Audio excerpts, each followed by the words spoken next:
Alright, abang-abang muna sa ilalim ng init. Pala, papakita ko lang yung kalagayan ng dam, di ba? So stay tuned lang kayo dyan kasi traffic eh. Wala naman akong makausap kundi sarili ko lang din naman.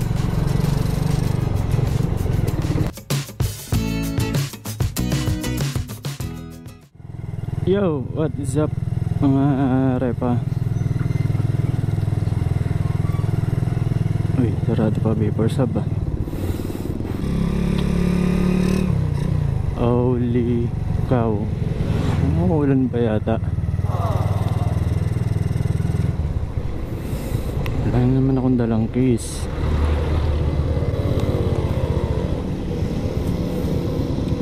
Check natin yung boost dam ko anong kalagayan ngayon.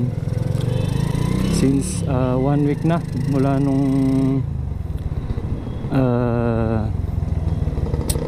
dumaan yung bagyong Ulysses dito.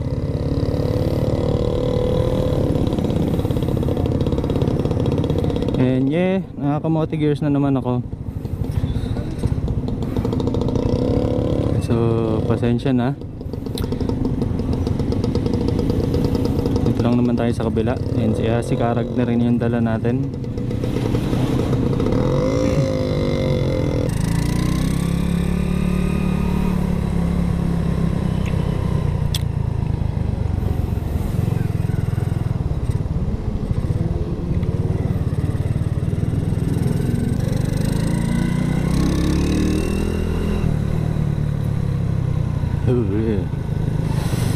Manong, ba't po kayo nakagitna?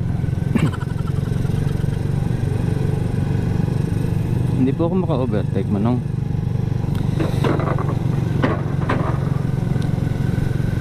So, tignan nyo ngayon yung baba nitong sa Bustos Bridge. Kung napanood nyo yung nakarang video ko, so hindi yun vlog kasi gusto ko lang din malaman yung sitwasyon. Kung makikita nyo, halos kadikit na nitong tulay yun. So ngayon medyo mababa na. Mababa na pala, halos tulad na nun dati. Pati sa kabila, kita na yung mga halaman sa kabila.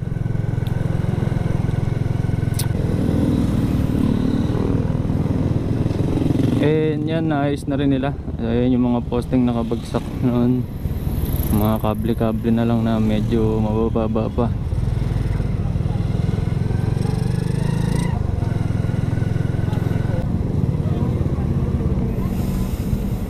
Oh, great. Tagal ko hindi naka-ikot dito. Mukhang ginagawan siya ng flyover. Kasi usually talaga traffic dito.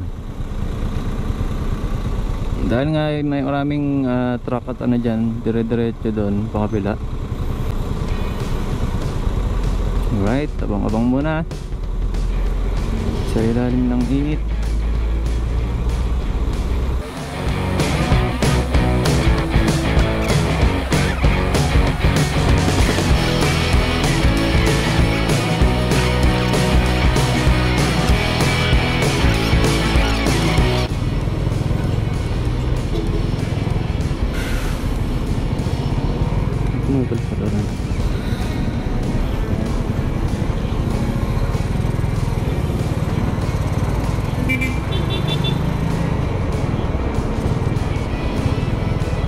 Yung mga repa pagdadaan kayo dito, ingat lang kasi lalaki ng truck dito.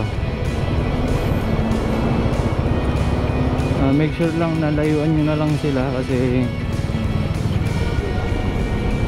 mahirap.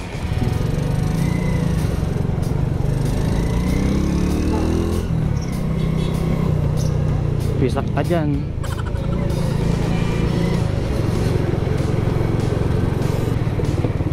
Parang mali yata yung punta ko. Bakit napaka-traffic?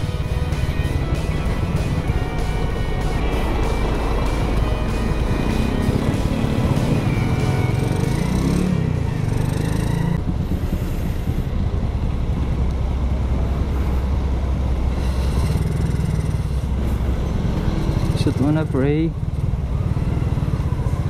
Okay. Ako hindi ako nakalusot. Mahirap na.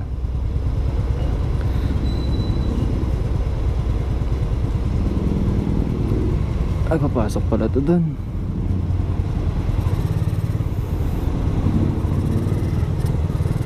Alright.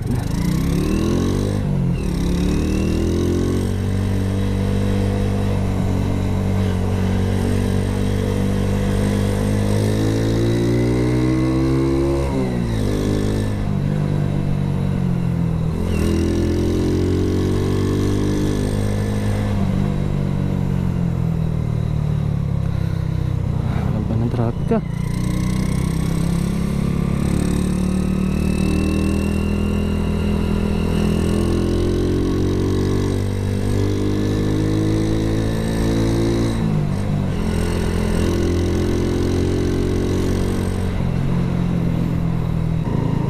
So nalagpasan na natin mga repa yung 300. Sa 320 na tayo mahigit.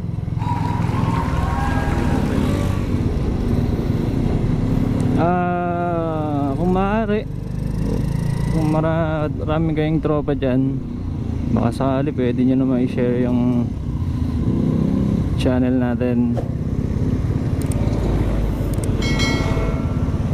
Ito na ang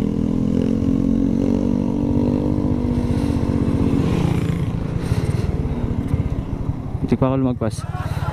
Alright, Summer Place Resort. And yan, Bustos Eco Park. Ando, i-check natin. Pwede ba pumasok? Napalagay ko pwede naman pumasok.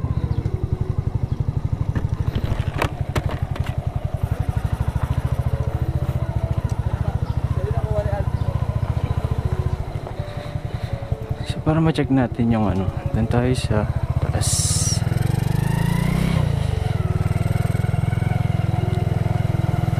Tagal ko din nakapunta rito, siguro mga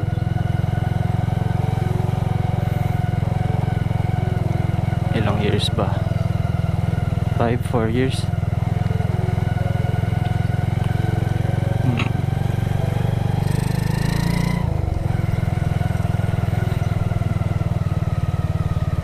Check lang natin kung anong lagay ng dam, pero mukha namang mababa pa rin siya hanggang ngayon. Pwede naman siguro kung pumuesto summer over the rainbow. Sa mga repa, medyo mataas pa rin yung tubig.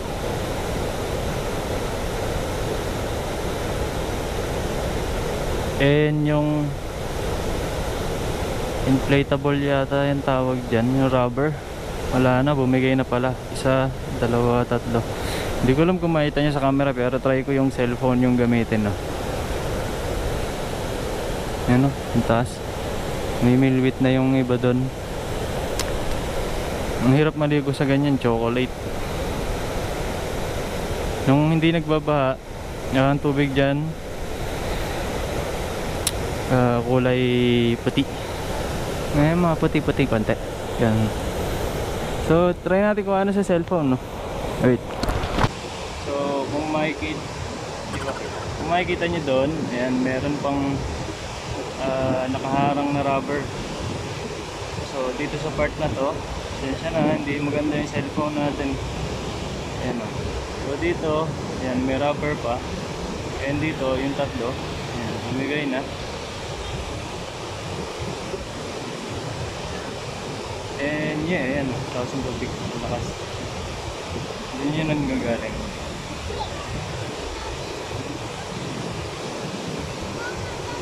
Sama pa tayo dito.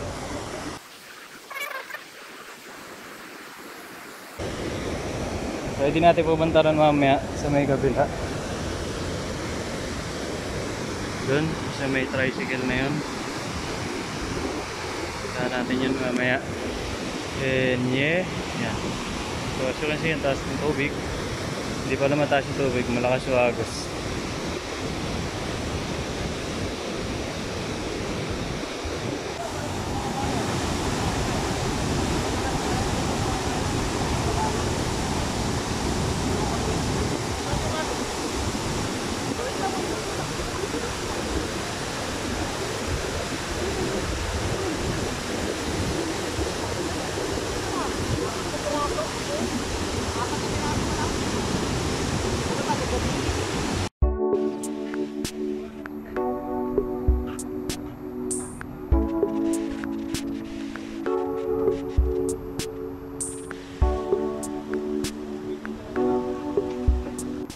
nandun na rito sa likod.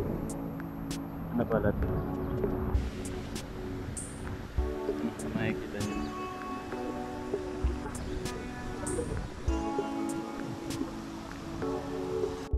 So mga repa, dito ko na ikakat.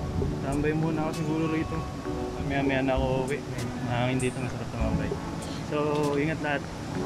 And yeah, ride safe, keep safe. Peace, bye.